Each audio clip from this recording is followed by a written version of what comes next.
Bismillahirrahmanirrahim. Assalamualaikum warahmatullahi wabarakatuh.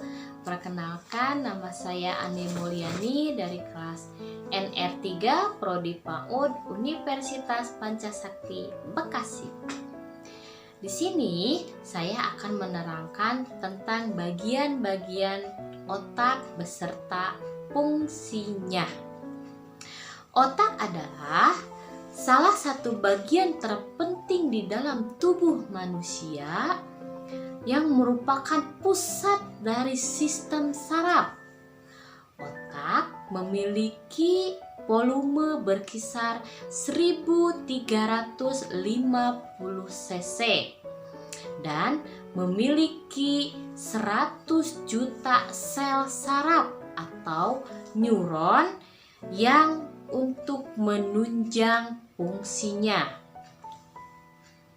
Fungsi otak adalah salah satunya sebagai pusat regulasi sebagian tindakan yang dialami dan sebagai pusat pengatur organ-organ tubuh seperti mengatur cara kerja jantung, hati, dan yang lainnya. Otak juga merupakan pengendali tubuh.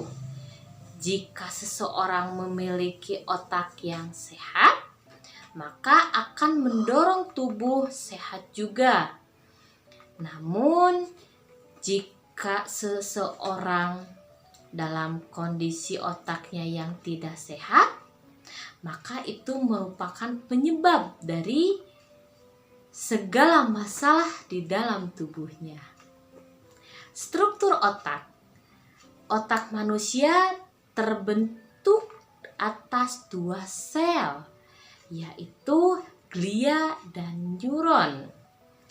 Glia adalah sel yang melindungi neuron atau bisa disebut dengan sel pelapis neuron. Namun, sedangkan neuron merupakan sel saraf yang membawa segala informasi yang dibutuhkan tubuh ke otak. Neuron membawa informasi tersebut dalam bentuk potensial aksi. Antara neuron yang satu dengan neuron yang lainnya saling terkait, sehingga dapat diibaratkan seperti rantai yang tak bisa terpisahkan. Neuron yang satu akan membawa informasi berupa potensial aksi ke neuron yang lainnya dengan turut serta membawa bahan kimia yang disebut dengan neurotransmitter. Neurotransmitter ini dibawa dan dikirimkan melalui sinapsis atau suatu celah antara neuron. Manusia atau bahkan makhluk hidup lain memiliki ratusan bahkan jutaan neuron yang saling terkait untuk membawa segala macam informasi ke otak. Bagian-bagian otak. Secara umum, otak terbagi menjadi 4 bagian, yaitu otak besar atau cerebrum, otak kecil atau cerebellum, batang otak atau brainstem, dan sistem limbik. Namun dalam bagian besar tersebut masih terbagi menjadi bagian-bagian kecil lainnya. Berikut penjelasannya. Otak besar atau cerebrum. Sesuai dengan namanya, yaitu otak besar. Otak besar merupakan bagian yang terbesar pada otak.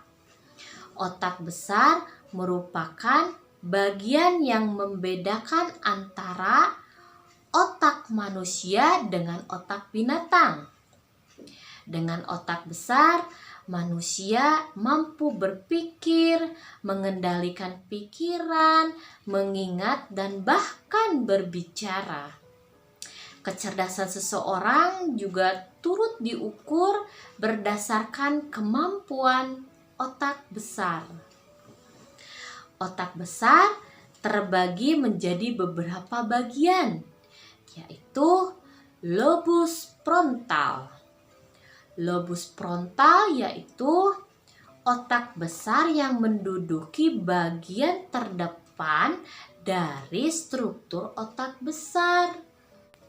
Selanjutnya, lobus parietal. Lobus parietal adalah bagian otak besar yang berada di tengah. Lobus parietal berhubungan dengan pusat sensorik tubuh berupa tekanan, sentuhan, rabaan, dan lain-lain. Selanjutnya, lobus occipital. Lobus occipital adalah bagian otak besar yang terletak paling belakang. Bagian otak besar ini memiliki hubungan dengan penglihatan atau visual manusia sehingga tubuh mampu membedakan segala hal yang dilihat oleh mata. Selanjutnya, lobus temporal. Lobus temporal adalah bagian otak besar yang berada di bagian samping kiri dan kanan otak. Lobus temporal berhubungan dengan suara verbal manusia sehingga dengan adanya lobus temporal ini manusia dapat berbicara serta membedakan berbagai bahasa yang digunakan. Yang kedua adalah otak kecil atau cerebellum. Otak kecil adalah salah satu bagian otak yang berada di bawah lobus occipital otak besar, tepatnya di bagian belakang kepala dan berhubungan dengan leher bagian atas. Otak kecil memiliki hubungan dengan fungsi gerakan manusia, seperti mengontrol gerakan manusia, mengontrol koordinasi antara otot, mengatur keseimbangan tubuh, dan mengatur sikap dan posisi tubuh. Tanpa ada otak kecil, gerakan manusia menjadi tidak terkoordinasi dengan baik, sehingga mengakibatkan seseorang tidak dapat menggunakan otot-ototnya untuk melakukan aktivitas. 3. Batang otak. Batang otak adalah bagian yang memiliki peran penting layaknya otak besar dan otak kecil. Batang otak berada di leher bagian atas dan memanjang hingga sampai ke sumsum tulang belakang manusia. Batang otak mengatur fungsi dasar manusia seperti mengatur proses pernapasan, proses denyut jantung, proses kerja ginjal, dan hal lain yang vital bagi manusia. Oleh karena itu, di dalam medis dikenal dengan mati batang otak, yaitu suatu keadaan cederanya batang otak yang mengakibatkan organ tersebut mati biologis. Batang otak terbagi menjadi beberapa bagian, yaitu otak tengah atau mesencephalon. Otak tengah adalah bagian batang otak yang menjadi penghubung antara otak besar dan otak kecil. Otak tengah berhubungan dengan proses penglihatan pada manusia. Selanjutnya, medula oblongata. Medula oblongata adalah titik awal dimulainya saraf yang akan menuju ke tulang belakang sehingga dilanjutkan ke seluruh tubuh. Medula oblongata berhubungan dengan pengontrolan fungsi otomatis organ-organ pada manusia. Selanjutnya, pons. Pons adalah bagian batang otak yang terletak di bawah medula oblongata dan mengatur serta meneruskan segala informasi ke bagian otak yang lainnya. Sistem limbik. Sistem limbik adalah bagian otak yang terletak di tengah-tengah otak. Komponen sistem limbik ini yaitu hipotalamus, talamus, amigdala, korteks limbix, dan hipokampus. Sistem limbik merupakan bagian otak yang berhubungan dengan alam sadar manusia. Pusat emosi, pusat data, pusat haus, pusat rasa lapar, pusat dorongan seks, dan masih banyak lagi. Bahkan Leduc mengistilahkan sistem limbik ini sebagai tempat duduk bagi segala nafsu di dalam tubuh manusia, sebagai tempat penghargaan, kejujuran, dan tempat bermuaranya cinta dan benci. Fungsi otak sebagai pusat regulasi untuk melakukan aktivitas atau bergerak. Kognisi mampu membuat perencanaan, mampu menyelesaikan masalah, memberikan penilaian, merangsang kreativitas pada manusia, mengontrol perasaan, mengontrol perilaku yang berhubungan dengan seksual, dan juga mampu berbahasa secara umum. Berikut ini fungsi otak secara umum. 1.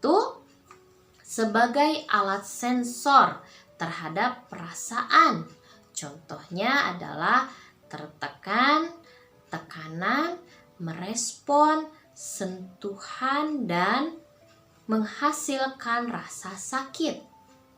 Kedua, sebagai alat untuk menerjemahkan verbal sehingga seseorang mampu mendengar, mampu menangkap dan memaknai informasi, dan mampu menangkap bahasa dalam bentuk suara.